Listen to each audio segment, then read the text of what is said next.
East, where I'm coming to you from live in real time from northern Israel. And what is happening is the tenuous Trump truce, tested through thick and thin by Hamas and Israel, is ongoing. There remain over a dozen hostages, bodies. We presume they're all bodies. We don't know. Who knows? Maybe it's a miracle they didn't announce that some of the presumed dead hostages are actually alive. Well, let's have hope, right? Miracles are miracles, and sometimes incredible things happen. Um, what is exactly going on with that truce? Well, right now that truce, like I said, is being tested through thick and thin every day. Usually Hamas violates it a little, does some kind of crossing of the border or shooting of ammunition at IDF troops. They've killed a few soldiers already since the ceasefire began. They've attacked IDF soldiers like ad nauseum since the ceasefire began. It's not really a ceasefire when you're shooting at each other. Hamas shoots at Israel. Israel retaliates. Usually does a lot more damage, obviously, than the damage that Palestinians do. Well, that's because they have a stronger army. What do you expect? That's why Hamas should not shoot in the first place. And should not have shot in the first place on October 7th. All that death and destruction could have been avoided. What do? They keep firing. Yesterday, they shot at, once again, people in bulldozers. Meaning, soldiers, yeah, whose job is to operate bulldozers, to clear rubble, to move borders, to do things that are logistical in nature. They're not combat soldiers. Just shooting at, yeah, they're soldiers, whatever. Sure. They're your legitimate target in your mukawama, armed resistance. Okay, sure. Well, when you do that, and you have effectively no leverage against us, yes, you still hold bodies of hostages. Yes, we still want them back more than anything. But guess what? You can't cause any more pain to those actual hostages if they're actually dead. So you have no effective leverage over. Yes, you still have leverage over the families of those 13 people in the sense that it's psychological torture for them. It's psychological terrorism for them to constantly have to wait another day, another day, and they don't know what condition they're going to get back their loved ones in. And they presume that they're dead, but they don't know 100% for sure. But other than that, Hamas, you have no leverage, right? When you said you gave up all the living hostages and we received all the ones that we expected to get back alive, you've lost your leverage. So now when you hit us with your stupid attacks and we hit you back and we hit you back 90 times or 100 times harder, don't come crying. I know that's what your little friends in the media do for you still, but you're still losing this because, well, FAFO, baby, FAFO. That's what you did too much of. You effed around. Now you're finding out. And if you're surprised by that, well, you're thicker than thick. And if you think that naming half of the board that will govern Gaza after you're gone is somehow going to ensure your legacy, well, you're wrong about that too, because Israel is not going to just let you get away with that kind of a loophole. You can replace yourselves, give yourselves a new role, fake new organization name, pretend like the guy that you picked isn't a Hamas guy just because he's not officially signed up to your organization, even though we know full well he's a big fan and supporter of you guys. So he'll basically be your puppet and do whatever you ask. That's not going to fool us. Hate to break it to you, that's just not going to work. If you think it's going to work, well, you got another thing coming, because it shall not. What is going to work is if you guys actually surrender, which you're not actually going to do because you're not actually interested in doing what the deal actually says. Right? So even if you surrender on paper, even if you make a show of giving up some guns, We know you're just going to give up guns to an organization you created, and that is just going to lead to more death and destruction, because that's not the spirit of the deal at all, right? That is the opposite of the spirit of the deal,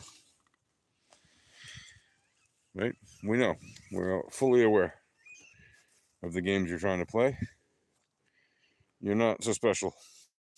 Did you think you can fool our country? Sorry. Not sorry.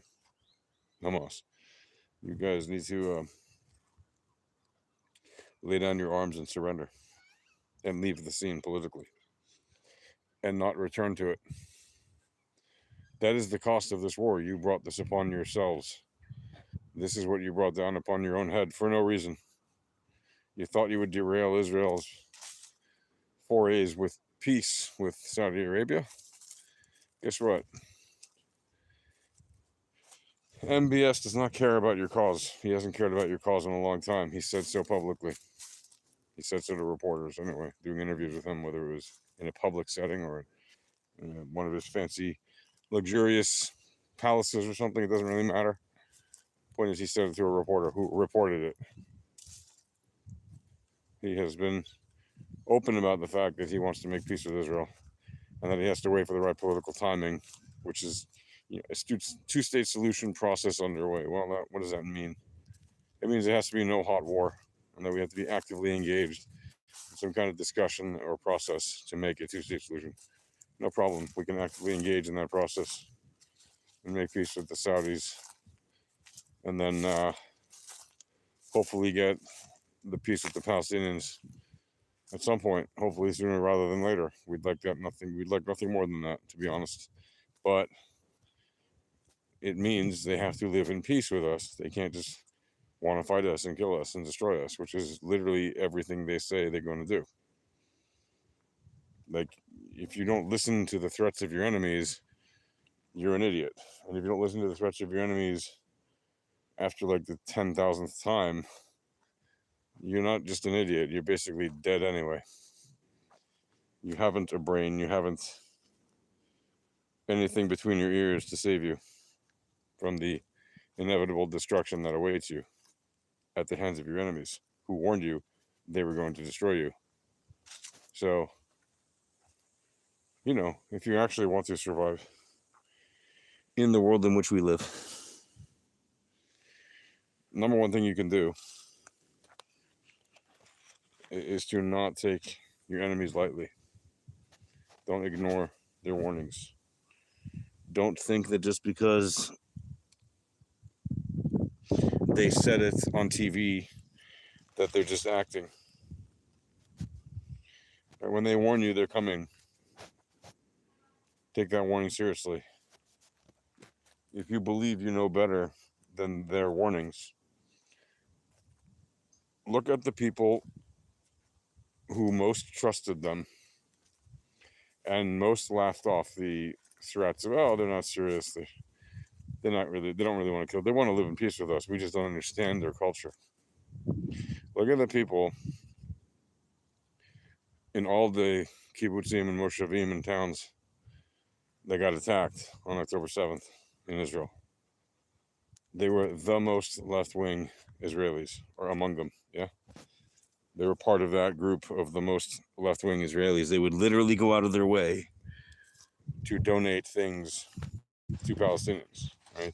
Living in Gaza, specifically. They would go out of their way to employ Gazans.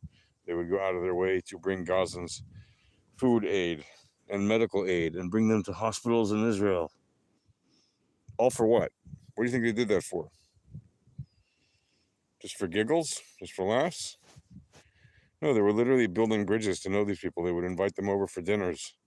They would have them there for Passover Seders. They would have them there for other holidays.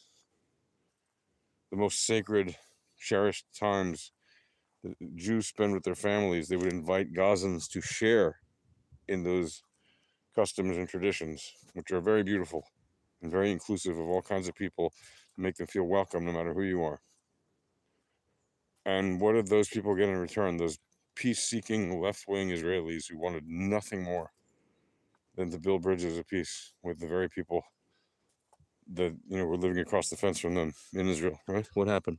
What happened? Do you remember?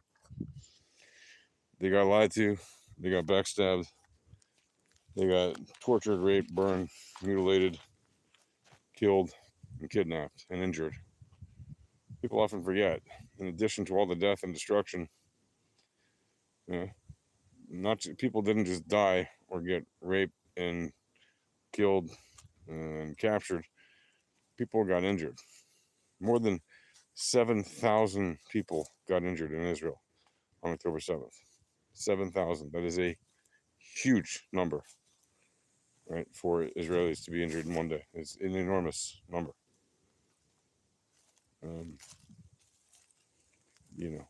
Just the, when you do the math proportional to the United States, it's easily in the six figures. If you imagine more than 100,000 people, easily more than 100,000 people got injured.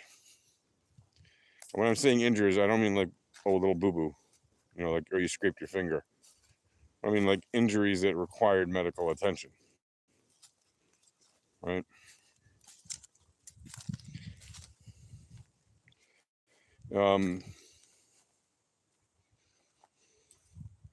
So that is the status of the deal right now. What is this? What are you talking about, Just Jordan? I'm talking about what's happening here in Israel. The state of Israel is evil. I'm not a free Palestine person. I used to support Israel, but what they have done to the Palestinian people is disgusting. What have the Palestinians had happened to them by Israel, according to your claim? I think you're putting the shoe on the wrong foot there, Brother Brandon, because it's the Hamas that brought the death and destruction upon the heads of the Palestinians. It's not Israel.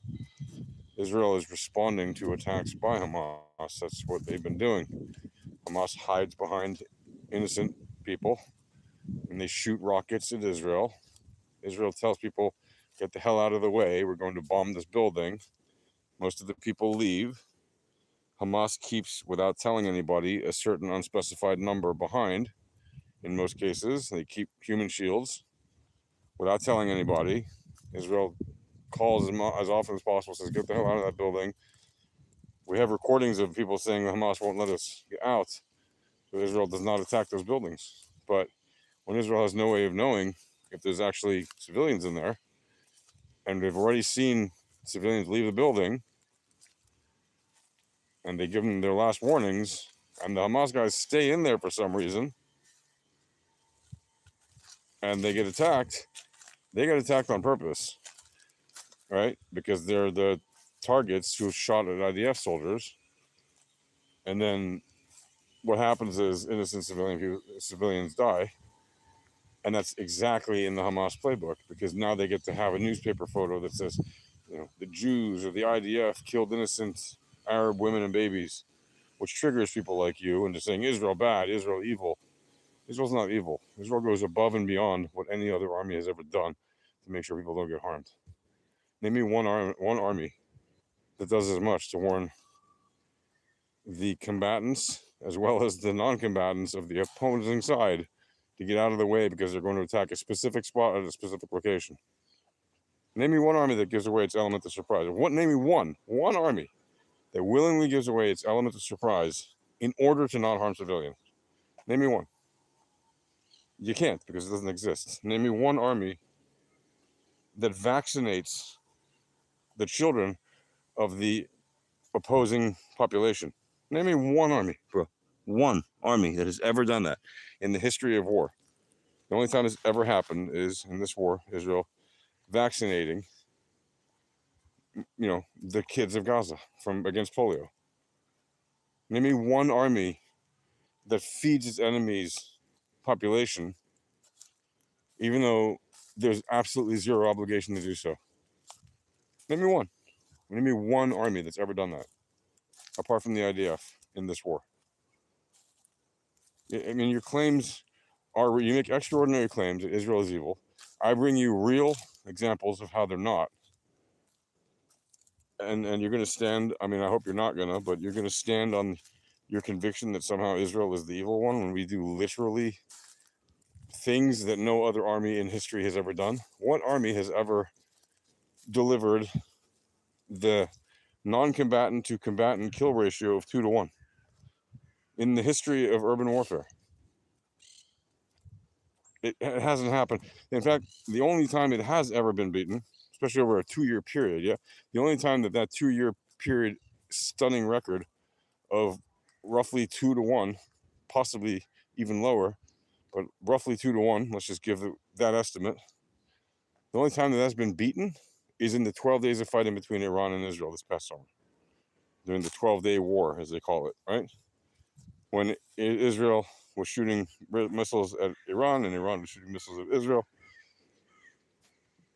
and Israel managed to get even lower death ratios of non-combatants to combatants, because they in that particular attack, they only used precision strikes on specific targets that were in specific areas.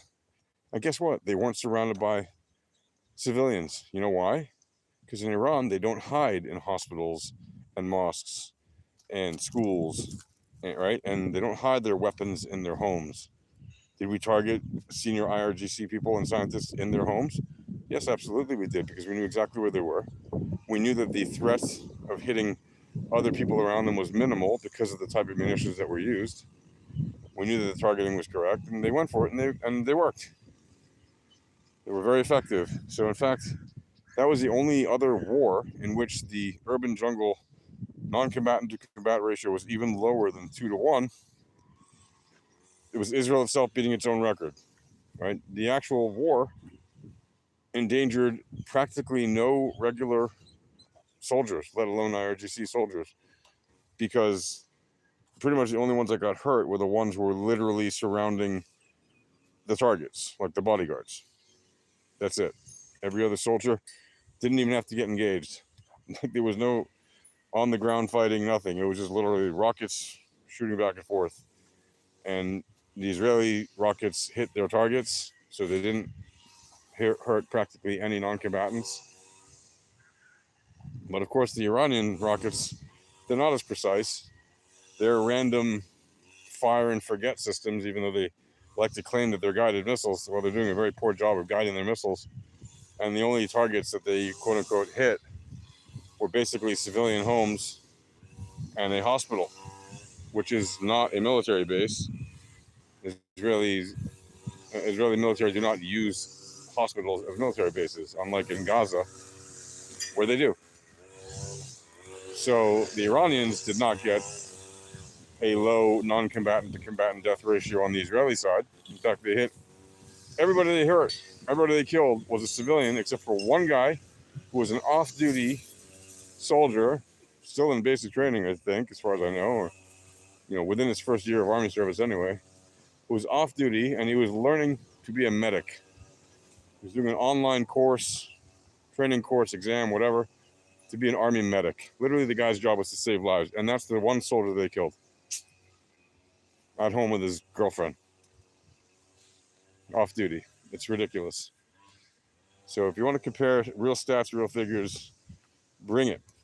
Okay, no one has ever done anything close to what Israel has done in this last 2 years of fighting. It is an unbelievable record of incredible achievement that Israel should forever be proud to stand by and say, this is what we achieved. Because statistically, what they've done, it's beyond any comparison. Like, literally, history books will be written about this, and this is the kind of case study of urban warfare that will be studied for decades in urban warfare colleges around the world. Like, this is not some small thing that just happened. This is a significant achievement in urban warfare, a significant and historical achievement. It's something that is not just of note, but something that radically changed the course of how urban warfare can be fought and won, despite the incredibly dangerous risks that it still puts the side that is giving up its surprise in. But when you're fighting an asymmetrical war against a side that does not observe or uphold the rules of war, right? They literally violate the rules of war constantly, from the very fact that they don't dress in uniform, right? They attack targets, whether or not those targets are legitimate targets, like on purpose. They intentionally target illegitimate targets. That's their whole strategy. They use tactics that are not allowed, and they use methods that are not allowed, but they do them anyway because they don't observe the rules, right? They're not looking to do what we in the West think of as fair play when it comes to, fighting in war, right? Like, they don't adhere to those rules. So when they come crying and say, oh, you're committing war crimes or genocides or all these other crazy claims, you're listening to an axe murderer tell you that you're breaking the rules at the Tea Party. Like, are you kidding me, right? It would be funny if it weren't so deadly.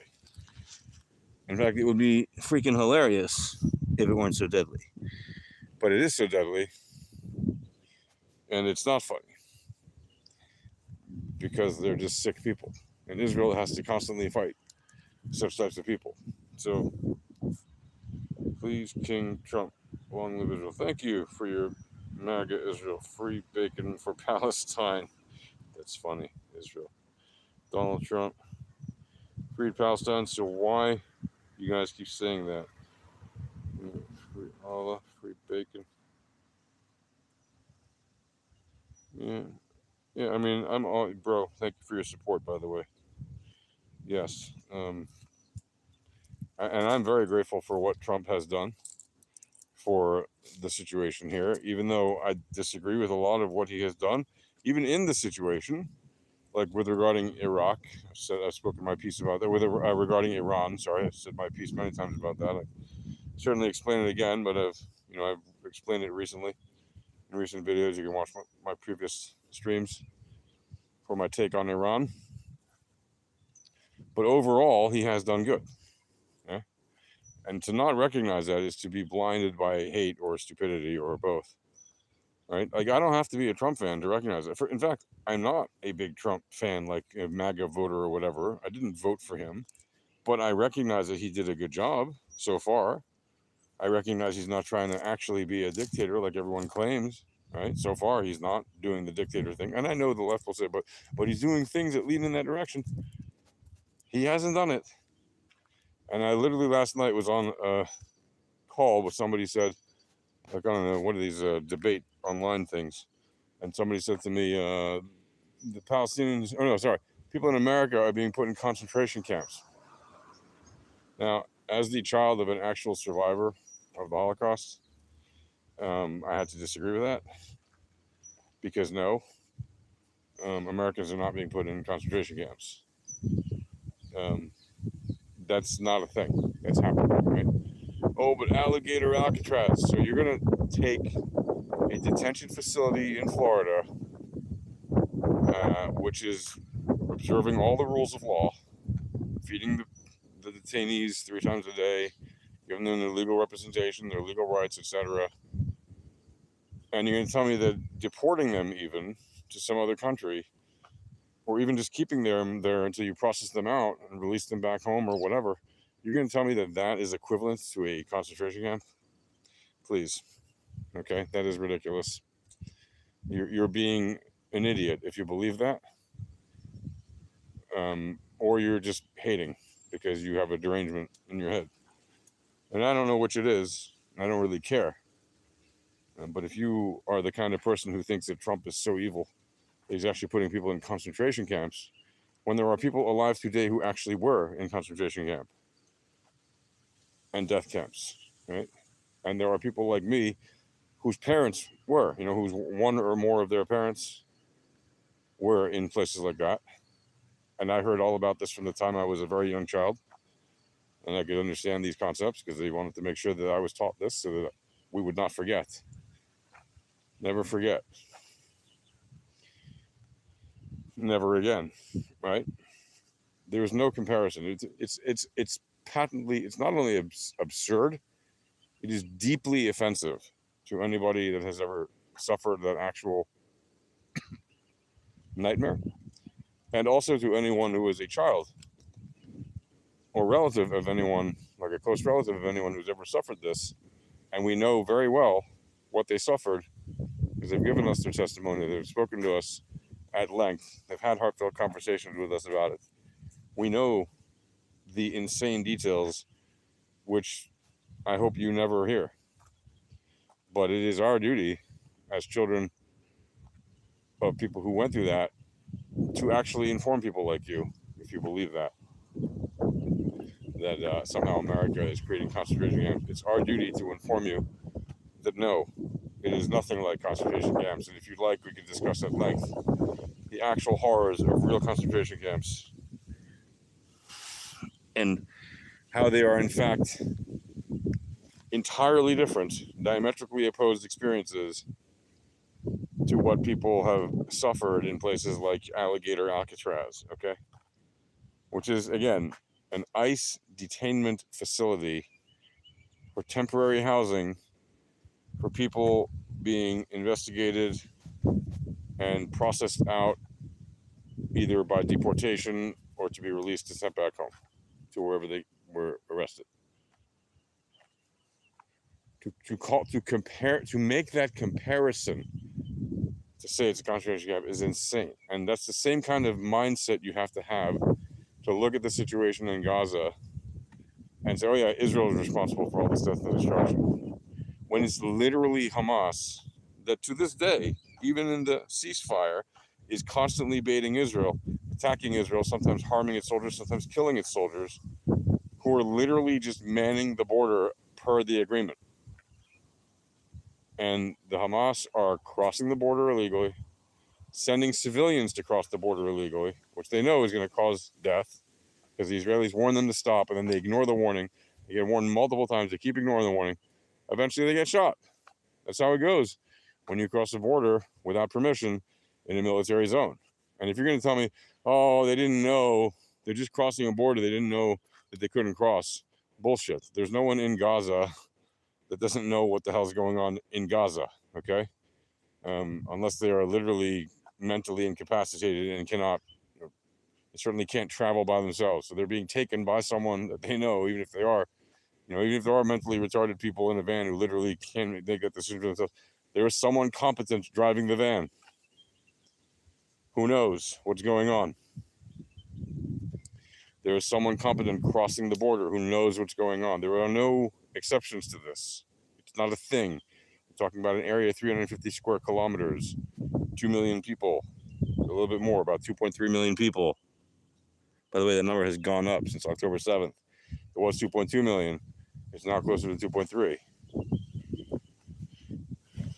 How do you think that's happened? Well, because they're making more people than they're dying, which means in the last 2 years, yeah, the population of Gaza has increased despite all the death and destruction. Again, very poor statistics for a so-called genocide, right? Very poor statistics. That's not good performance if you're trying to genocide the world. Right? You're getting the opposite effect of what you think you're trying to do. So, it's a demonstration, once again, that Israel is doing everything it can to uphold the agreement and has been doing everything that it can to maintain the right side of being on the war, right? Of being on the right side of the war. And you can say morally whatever. I'm not going to make the claim that Israel is the most moral army in the world, even though it is, provably. I'm going to say Israel is doing what it can to uphold morals as much as possible, and says to its, to everybody, yeah, terrible things happen in war. We don't actually target civilians because we don't have any interest in targeting civilians. It doesn't help us to target civilians. The people of Gaza know this. That's why when we drop bombs on their houses, most of their houses are empty, completely empty when we drop the bombs on them. The only thing they have in them are weapons caches, sometimes Hamas people in them. And yes, we bomb tunnels, which are very often located, the entrances of them are located in the houses and the mosques and the schools and the hospitals. That's literally their strategic plan. They built those tunnel entrances into all those places because they thought that those places would give them cover, but they don't. Because according to the international laws of war, which existed long before this hot conflict began 2 years ago, those targets are military targets once they are used for essentially attacking military, right? For using them as weapons caches or places to plan an attack, places to conduct an attack, places to manage an attack from, places to oversee it all. They become military targets, valid military targets. And now you can argue back and forth, well, what is international law? It doesn't mean anything. Hey, you're not going to find a big opponent in me on that, in the sense that most international laws are a joke. They're not enforced because they're not enforceable. They have no teeth. Nevertheless, there are conventions in war. And if you cross the line, there is usually a consequence to pay on certain of the conventions of war. And one of those conventions is the targeting of certain spaces that are normally for civilians, normally protected spaces. You can even bring, by the way, wounded soldiers to a hospital. That does not make that hospital all of a sudden a valid military target, necessarily. Now, if you bring a particular high-value target to a hospital and the opposing side knows that, they might very well justify the proportionality of that response and legitimately say, well, that person is a commander of, so many people and was in the middle of commanding them even as he was in the hospital. So yeah, it's a legitimate target, right? But you'll find that in many cases, specifically involving Israel has canceled the vast overwhelming number of attacks that it could have conducted because they did not comply with the letter and the spirit of the law. And some lawyer or multiple lawyers got in the way of the commander and said, nope, you can't run that attack because there's innocent civilians that will get harmed, not even killed, harmed, and we can't afford that. Therefore, it's not something we want to do. That goes beyond the need of our operation, and we can conduct this operation at a later date when we have a clearer shot at the actual target. And I know you'll say, what are you talking about? They never do that. I've seen videos of Israeli snipers shooting babies. First of all, pretty sure you haven't. Pretty sure what you've seen is edited footage. Okay? You see a picture of a sniper in a camera angle one direction. Next thing you see is a baby who's been shot. How do you know that's the same sniper that shot the same baby? But if you see in one shot the sniper shooting the baby, like in the same camera angle, that's probably also BS, because unless you're literally getting that shot, the camera angle from like behind the sniper or behind the baby, and you see both the shooter and the baby in the same shot, which is extremely unlikely because snipers don't shoot from like 10, 20, 30, 50 meters away. They shoot from hundreds and hundreds of meters away, at the very least, usually. Otherwise, you don't need a sniper for that.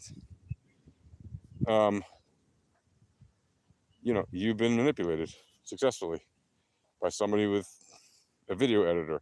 You somehow believe that war is like in the movies and that we have cameras exactly everywhere we need to have them at the precise moment of a sniper strike. That's not what happens. Now, am I saying that no babies have ever been sniped in war? No, of course babies have been sniped in war, and it is awful.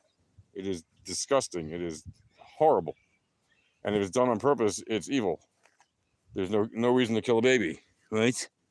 There's no reason to kill a baby. But yeah, sometimes babies are in the wrong place at the wrong time as the bullet is traveling and hits them. and it kills them, and it is awful. It's a nightmare for those parents. It's the worst thing because the baby gets harmed and then killed, right?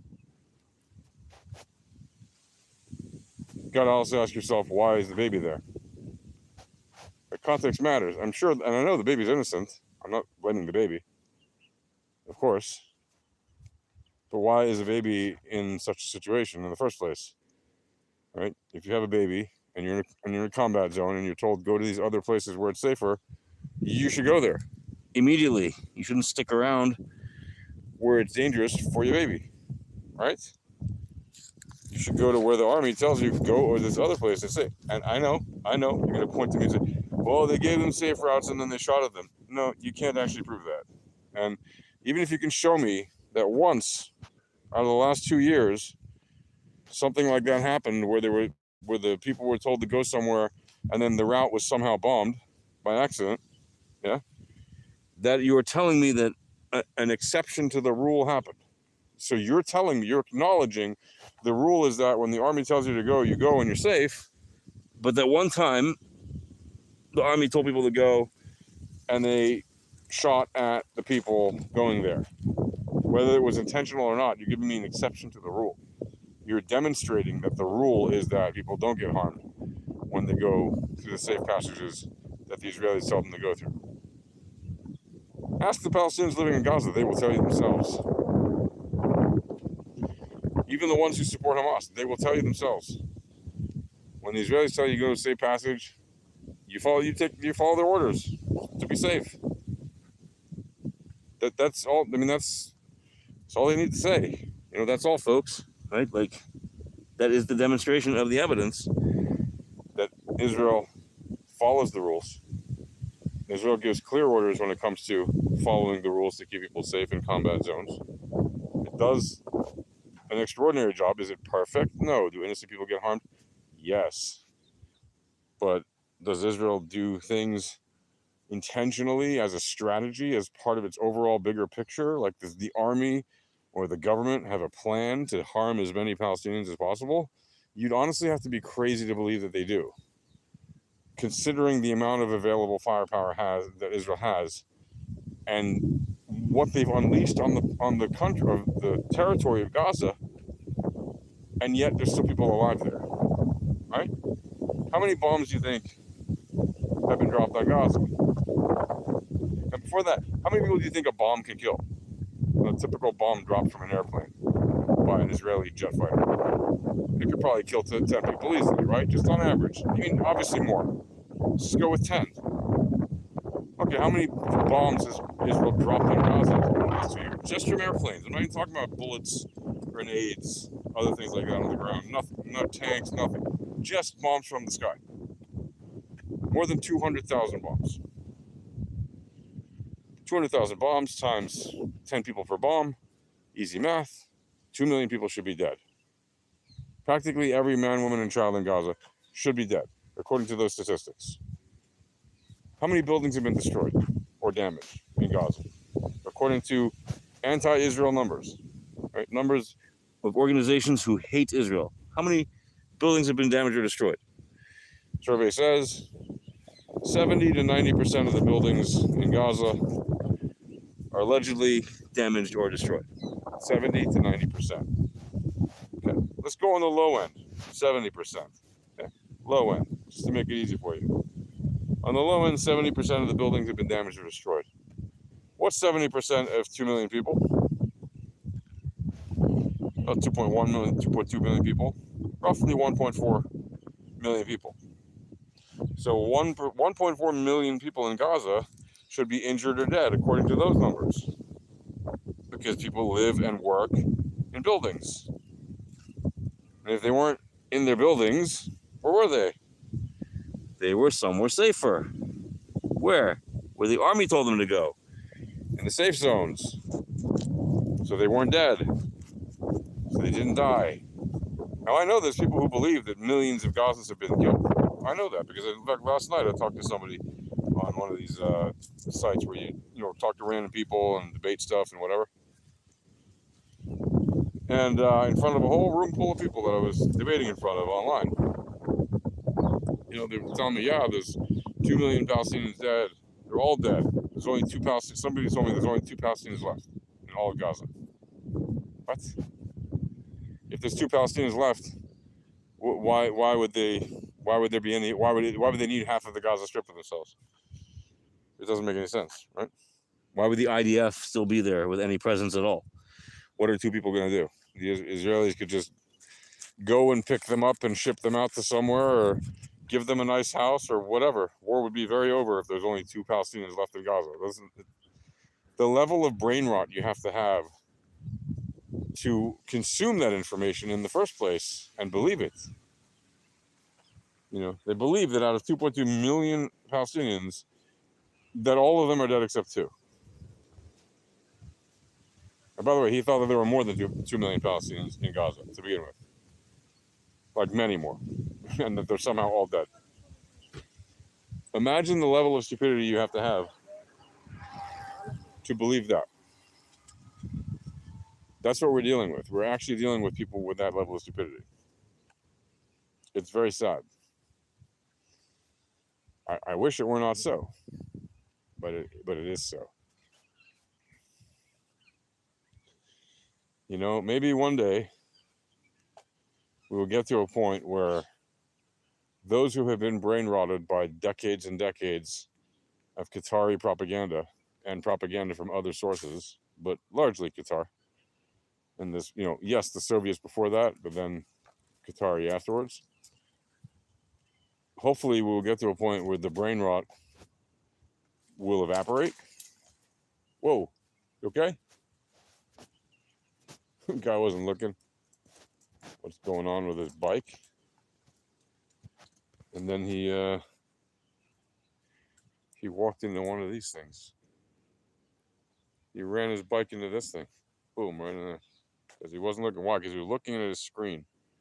Don't look at your screens while you're walking and talking, or while you're bicycling and talking. Hello. Hi. I see you. Free bacon from Palestine. Yes, free bacon. Directly from Palestine. No problem. Free bacon for Palestine. Yeah. Free whale sharks from Palestine. Those poor things. That poor whale shark they killed for no reason. We gave it a name, man. We gave it a name. That's probably why they killed it. Because we gave it a name. Because we appreciated the glorious splendor of it, the magnificent beauty of it, and they could not allow that. They had to kill it and destroy a beautiful thing that never did anything to anyone. No person was ever harmed by that beautiful creature, and those people had to murder it for no reason other than the fact that it made people happy. That's Gaza mentality for you. They didn't kill it for the meat, and meat's not halal. So if they did kill it for the meat, that was haram. And we know they're not starving, because they said on the day that they signed the ceasefire deal, the UN and the Hamas in Gaza both said, we have enough food for at least the next 3 months. They said that on the day they signed the deal. It wasn't like there were suddenly 10,000 trucks that showed up, or 100,000 trucks that showed up, right? No, they've had food there stockpiled for ages, and they have food for months ahead of time. There's no shortage of food. They themselves said it on the day they signed the ceasefire.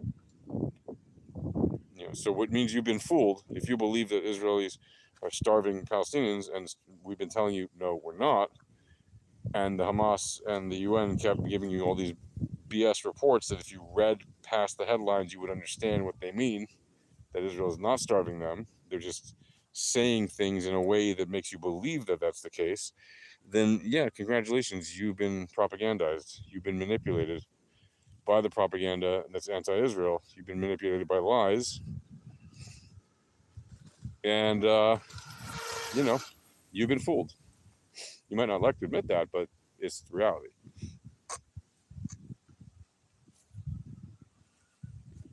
Now, what does that mean for you as a person? Well, it means you didn't do a very good job of identifying the information warfare that was targeting you. You didn't do a very good job of eliminating that information warfare threat to your intellect, to your belief, You consumed that information warfare threat as if it was Testament, Bible, verse. You bought into the lie. You're a, what we call in English, you're a sucker. Okay? You're somebody that I can easily lie to and mislead, and I can get you to believe something, even and especially if it's not true and if it's an outrageous claim. In fact, the more outrageous the claim, the more likely you are to believe it, because you would believe that such an outrageous claim could not possibly be made by so-called accredited journalists in so-called accredited media without extraordinary evidence. What you fail to know, because, well, you don't know, is that they do exactly that. They will lie without evidence. They will say whatever their job is to say, because that's their job. Right? Their job isn't to report objectively. That kind of professional reporting is dead long ago in terms of big media.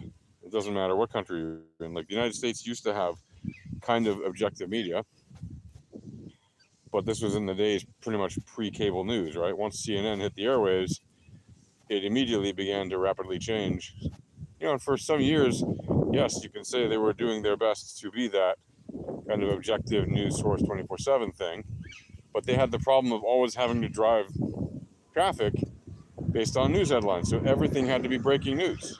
In fact, they had a whole channel, I think they'd still do, right, called Headline News, which is nothing but news headlines 24/7. And they repeat the same half hour.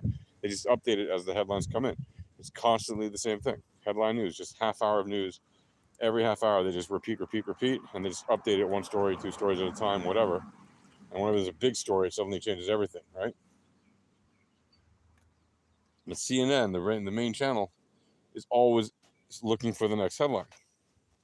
And then came along Fox with the same kind of thing, just on the conservative side, to make not objective news station, to make a news station that's very much driven by an agenda, using that same concept of everything's always an emergency, a crisis, a disaster, pumping fear into the eyes and minds of the viewers. The world's always falling apart. Drama, drama, drama. The world's always in the state of not just disarray, but like we're on the last throes of existence, and if we don't figure this out now, it's all going to end very badly. And that's the situation that Fox created, right? For the right. So you have the left clinging more and more to CNN, hoping that that would be the refuge for the left and the center. Turns out it wasn't, because they are an organization that's driven by money. And the right, which is also driven by money, but is more driven by ideology, in that sense, or at least was then, created a media empire with all their, other related friends across the conservative media spectrum, from radio to TV to newspapers to magazines, etc. And you had these two competing viewpoints of the world, dominating the airwaves, dominating the mind share, the usage and consumption of news, to the point where literally everyone in America that consumed any kind of news was constantly confronted by this very bipolar, binary, left camp, right camp view of the world, red camp, blue camp, which is retarded, because there's plenty of things that one side does which are good, and plenty of things they do that are bad. And then there's plenty of things that another side does that are good, and plenty of things that they do that are bad. And if you're not smart enough to parse these things and know the difference and be able to evaluate things based on individual policies and actions, you're a team player, but you're also an idiot. Because, while it is in fact the parties as a whole that control things, it is in fact the compromise of the people closer to the center who find agreement to actually get things done. The extremes are usually the ones who prevent things from getting done, and the moderates are the ones who usually get things done. Right? You can't have a co-sponsor of a bill if you're a Democrat and you want somebody that's a Republican to sign with you if there's no one available, because they're all crazy extremists. You need to find somebody who's a moderate, relatively, who's willing to co-sponsor your bill with you, right? Same thing the other way around. Compromise is a very important thing in politics. It's one of the most important. In fact, it is what politics is made of, for the most part, right? If you are not willing or able to compromise, you're going to have a lot harder time getting anything passed, let alone actually governing, right? And enforcing the laws that have been passed. You need to do compromise. That's the whole part. That's the whole point of politics, right? That's how it works. You don't like it. Well, guess what? You don't have to like it. It's not about whether or not you like it. It's about whether or not it's effective.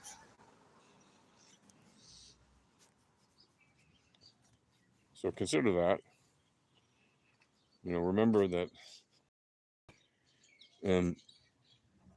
it's not just the political theater that is impacted. It's actually the lives of people to whom it matters. Hey, manchmal, bro. Hey, Max. Yeah, kacha. Hello. Talk to Nitrot.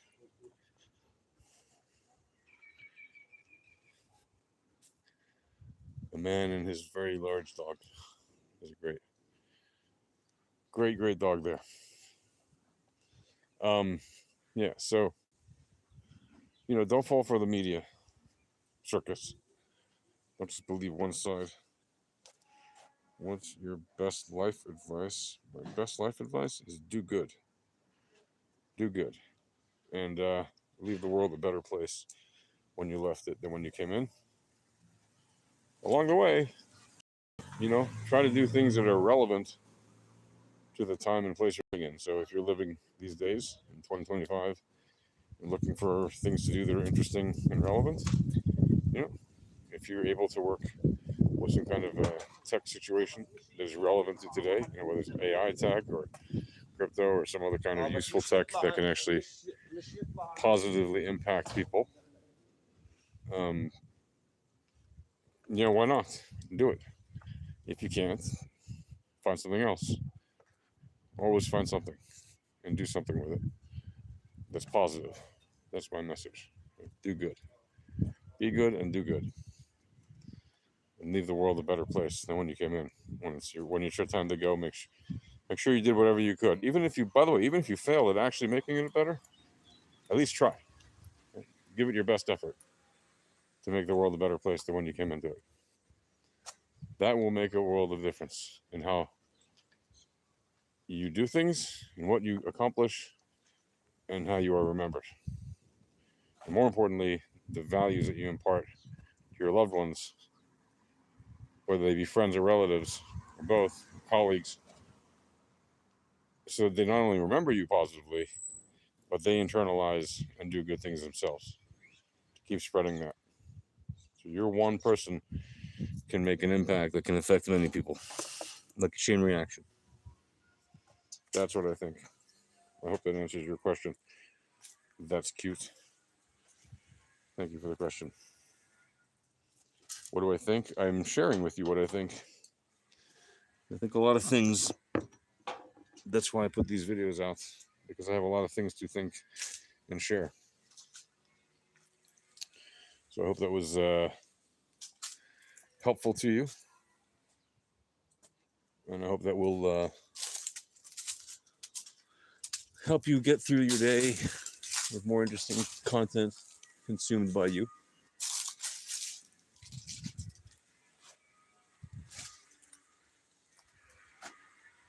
And okay, I have to cut those branches. Got it. I'm looking at the bushes here. Looking at the bushes. I gotta cut some of the bushes. Okay. All right. No problem. We'll come and cut those bushes.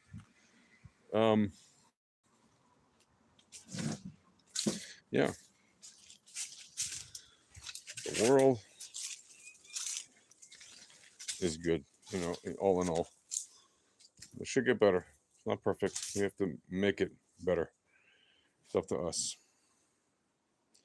That's it for now, folks. I'll talk to you later. Remember to like and subscribe and comment and share. That'd be absolutely fantastic if you could. Let's get more people hearing the things I have to say about the situation here. I'm all happy to do that. And I'll see you guys in the next one. Shalom.